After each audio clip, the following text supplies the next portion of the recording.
Mark Rogers TV talking some Florida football, and we do so each and every time with David Waters from Gators Breakdown. And want to let you know that you check out Gators Breakdown on SEC Breakdown.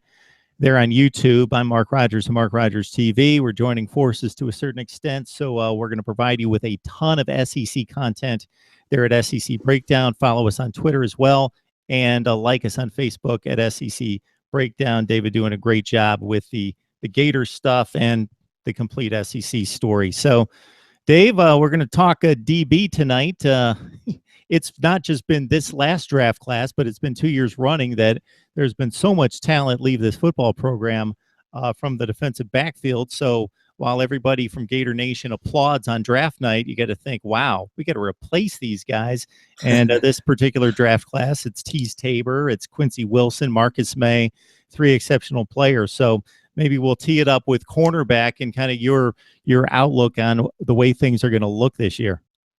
Yeah, Mark, it probably would be best if we kind of just look at this from who's currently on the roster and who are the freshmen that just came in that could make an impact as well. So we'll look at the guys who maybe went through spring practice and what we saw from them, but we know the incoming freshmen from this 2017 signing class will make an impact. So if we start at cornerback, you definitely got Duke Dawson, who is going to be the cornerback number one for this Gators defense, and Chauncey Gardner will be the other outside cornerback to start the season, I believe. Duke Dawson played nickel last year.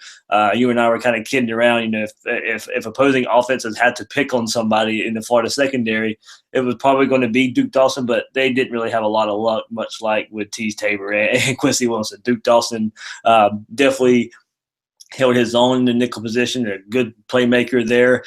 He's going to slide to the outside, and Athlon's magazine just came out, and they have him second-team All-American on their All-American list. So that's high praise for Duke Dawson, who has yet to play a game out there at the outside cornerback for the Gators. But he's got the tools. When you play nickel, you kind of got to be you have to be a little more athletic than some of the outside guys sometimes, because you're asked to cover some of the running backs. You're asked to cover some of those slot receivers who are a little more shifty in their routes and route running. So Duke Dawson held his own there, so he gets the shot to be the main guy. But it's going to be interesting to see what happens with Chauncey Gardner outside the other position. He played safety mostly last year as a true freshman, a little bit of nickel when he needed to. But Chauncey Gardner against Iowa in the bowl game had a pick six and then had another interception.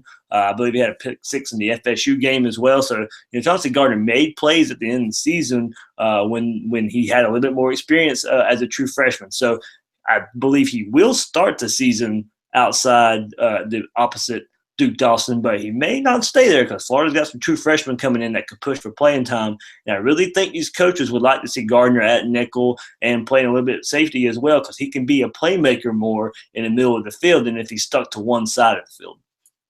So when you talk about the guys that could be pushing for playing time out of this 2017 class, who do you have in mind there?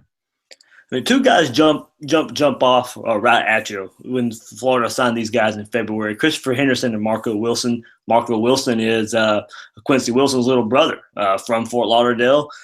He's going to mature a little bit, but already an elite athlete and what he can bring to the field. As far as he's got a knack, for being in your face as a cornerback. He's going to push for playing time day one. He's going to step on the field, and he's got the genes. We know his dad played for the Hurricanes. His brother played for the Gators. Now he's the third Wilson in line to come do something. But Christopher Henderson, also, Florida was a big battle in Miami down there and was able to get Christopher Henderson when it all boiled down to the end. And another guy as a freshman who can come in and step in right away.